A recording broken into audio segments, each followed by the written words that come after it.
Take the hit, take the hit, take the hit. Welcome back to FPL Take The Hit. You're here with Mick and Joff. Today in our FPL Advantage tutorial series, we are talking about holding a transfer, some holding transfer tips. Mick, let's kick us off.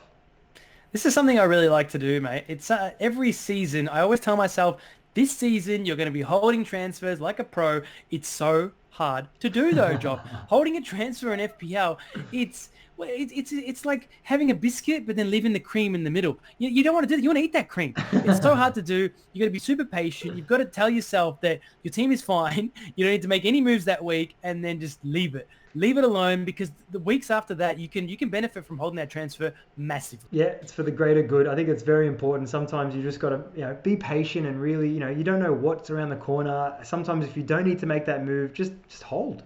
That's it. I mean, it's something that's relatively new to FPL. It hasn't been around forever, but that's why it's taken me a little while to actually come around to it and actually how to use it to your advantage. But holding up that transfer just gives you so much more, just a variety of what you can actually do in the coming weeks. So yeah, something to think about is you've got 2 free moves to make, right? So you can move 2 massive players around and avoid a hit altogether. It's something you kind of think about, because sometimes, say for example, you're trying to move a premium striker to a premium midfielder. Yeah. Right? That's 2 moves. That's a -4 hit that you would have to do. If you've got 2 free transfers, you make that for nothing, and you take advantage of that -4 that you don't lose. Yeah, I like that. I think it's perfectly put as well. Sometimes, and again, we've got to talk about it in a mini wildcard as well situation. So you've got 2 free moves. You can potentially make 4 moves, take a -8, and change. That's a big percentage of your team. -8 is probably a bit too much. Taking it, but I mean, we are take the hit at this show, so hey, it's all right. But -4, 3 moves for a -4. It's a mini wildcard, man.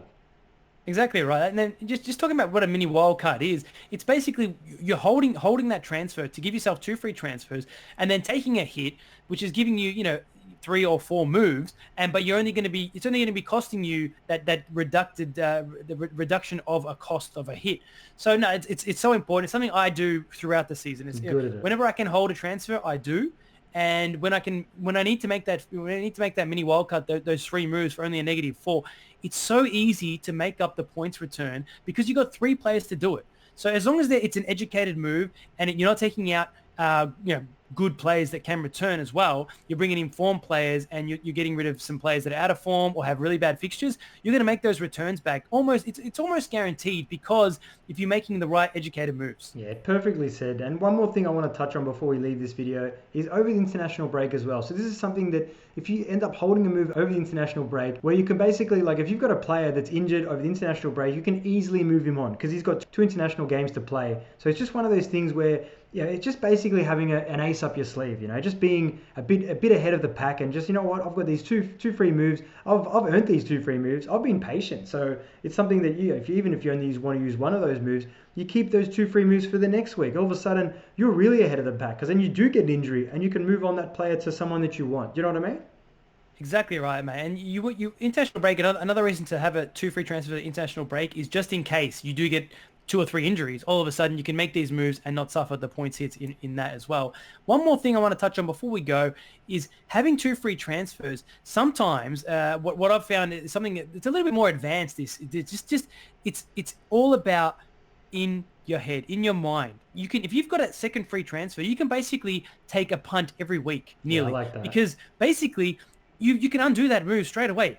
Click of the fingers, because you've got that second transfer just to fall back on. True. So it's something something a little bit more advanced, is that you can have that second free transfer as a fallback option, basically. Perfectly said, Mick. And yeah, if you want to head over to any of our other FPL Advantage tutorial series videos, check out the description down below, check out the comments, and if you could share this with any of your friends or family, because we're trying to bring out the best in everyone's FPL ability, and we've been doing this for 13 years. So yeah, thanks so much for tuning in, guys.